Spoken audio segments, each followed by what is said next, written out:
Ang tricycle driver na nagsasakay ng patay isang driver ang may pasaherong hindi niya alam. Patay na pala ang kasama niya sa likod ng tricycle. Isang gabi, naglalakbay siya sa madilim na kalsada. May sumakay sa likod. Tahimik lang, hindi nagsasalita. Pero habang tumatagal ang biyahe, napansin ng driver ang kakaibang lamig sa hangin. At nang lumingon siya, ang pasahero niya ay hindi na tao. Sa isang maliit na bayan sa Batangas, kilala si Mang Dodong bilang isa sa pinakamasipag na tricycle driver sa kanilang baryo. Mahigit 20 taon na siyang nagmamaneho ng tricycle. Alam niya halos lahat ng kalsada sa lugar, ang mga shortcut, ang mga madidilim na daan, at kahit ang mga lugar na iniiwasan ng ibang driver tuwing gabi. Tuwing alas 7 ng gabi, karamihan sa mga driver ay umuuwi na. Pero si Mang Dodong, doon pa lang nagsisimula ang trabaho. Maraming pasaherong umuuwi galing trabaho. May mga estudyante, may mga manggagawang galing sa pabrika, at may mga taong ayaw maglakad sa madilim na kalsada ng baryo. Kaya hanggang hating gabi ay bumibiyahe pa rin siya. May isang lugar sa ruta ni Mang Dodong na kilalang tahimik kapag gabi. Isang mahabang kalsada na napapalibutan ng matatandang puno. Sa dulo nito, may lumang sementeryo. Sinasabi ng ibang driver na may kakaibang pakiramdam kapag dumadaan doon. May ilan pa ngang nagsasabing may nakikita silang anino sa tabi ng kalsada. Pero si Mang Dodong ay hindi naniniwala sa mga ganoong kwento. Para sa kanya, trabaho lang ang mahalaga.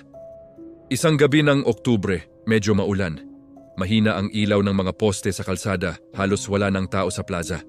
Habang nagpapahinga si Mang Dodong sa gilid ng terminal, may lumapit na lalaki. Matangkad, payat. Nakasuot ng itim na jacket at may sombrero na bahagyang tumatakip sa kanyang mukha. Tahimik lang siya. Lumapit ang lalaki sa tricycle. Manong, sabi niya sa mahina at paos na boses. Padulong sa lumang sementeryo. Sandaling natahimik si Mang Dodong. Hindi madalas may pasaherong pupunta doon sa ganitong oras. Pero trabaho ay trabaho. Sige po, sakay lang. Umupo ang lalaki sa likod ng tricycle, tahimik. Halos walang galaw, hindi rin siya nagsasalita. Sinimulan ni Mang Dodong ang biyahe. Habang umaandar ang tricycle, napansin niyang parang biglang lumamig ang hangin. Hindi normal na lamig, parang may yelo na bumabalot sa kanyang likod. Napatingin siya sa side mirror, nandoon pa rin ang lalaki, tahimik lang. Nakayuko, pagkaraan ng ilang minuto. Napansin ni Mang Dodong ang kakaibang amoy. Mahina sa una, pero unti-unting lumalakas, parang bulok na kahoy, at may halong amoy na parang bangkay. Napangiwi siya. Sir, okay lang po ba kayo? Tanong niya, walang sagot. Tumingin siya sa side mirror ulit. Ang lalaki ay nakaupo pa rin. Pero parang hindi gumagalaw kahit kaunti. Habang papalapit sila sa madilim na bahagi ng kalsada, lalo pang lumalamig ang hangin. At doon napansin ni Mang Dodong ang isang bagay na nagpatigil sa kanyang hininga. Ang kamay ng lalaki na nakahawak sa gilid ng tricycle ay sobrang maputla, halos kulay abo. At parang walang dugo, napakagat si Mang Dodong sa labi. May kakaiba. May mali. Maya-maya, narinig niya ang isang mahinang tunog sa likod. Parang may kumikiskis sa upuan ng tricycle. Napalingon siya saglit. At doon, tumigil ang kanyang puso. Ang lalaki ay nakaupo pa rin, pero ang ulo nito ay nakayuko sa kakaibang anggulo, parang bali ang leeg. Biglang kumabog ang dibdib ni Mang Dodong, mabilis siyang bumalik sa pagmamaneho. Imagination ko lang to, bulong niya sa sarili. Ngunit ilang segundo lang ang lumipas, may narinig siyang bulong sa likod, mahina, halos hindi marinig. Malapit na ba tayo? Nanlamig ang buong katawan niya. Hindi siya sigurado kung guni-guni lang iyon.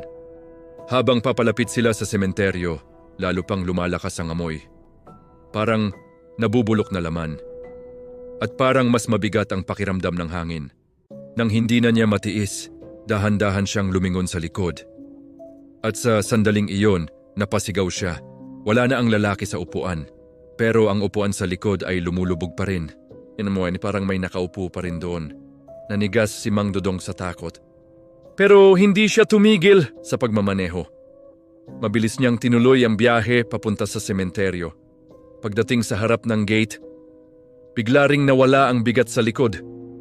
Parang may bumaba. Huminto ang tricycle, tahimik ang paligid.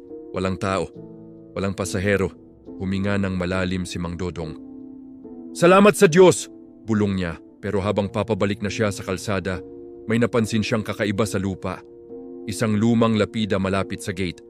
May ilaw mula sa poste na bahagyang tumama dito at nabasa niya ang nakaukit na pangalan. Ang parehong pangalan na sinabi ng lalaki bago sumakayat sa ilalim nito. May nakasulat na petsa, 3 linggo na ang nakalipas. Nanlamig ang dugo ni Mang Dodong. Hindi siya makagalaw, hindi siya makahinga. Dahan-dahan siyang tumingin sa side mirror. At doon, may nakita siyang bagay na hindi niya malilimutan habang buhay. Sa likod ng tricycle, nakaupo muli ang lalaki, tahimik, nakatingin sa kanya. At ang mga mata nito ay walang buhay. Mula noon, tuwing dumadaan si Mang Dodong sa kalsadang iyon, may naririnig siyang mahinang pag-uga ng upuan sa likod, parang may sumasakay. Pero kapag lumingon siya, wala namang tao.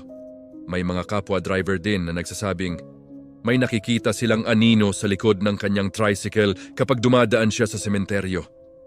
Isang pasaherong nakaupo na biglang nawawala sa hangin. At hanggang ngayon, may isang bagay na hindi na ginagawa ni Mang Dodong. Kapag may pasaherong papunta sa sementeryo sa gabi, hindi na siya pumapayag kahit gaano kalaki ang bayad. Dahil minsan, ang pasaherong isinasakay mo ay hindi na pala kabilang sa mga buhay. Kung ikaw ang driver, itutuloy mo ba ang biyahe kung napansin mong may kakaibang presensya sa likod? O hihinto ka na agad sa unang palatandaan ng kababalaghan? Dahil may mga pagkakataon sa buhay na mas mabuting makinig tayo sa kutob bago pa tayo sumakay sa biyahe na hindi na natin mababalikan.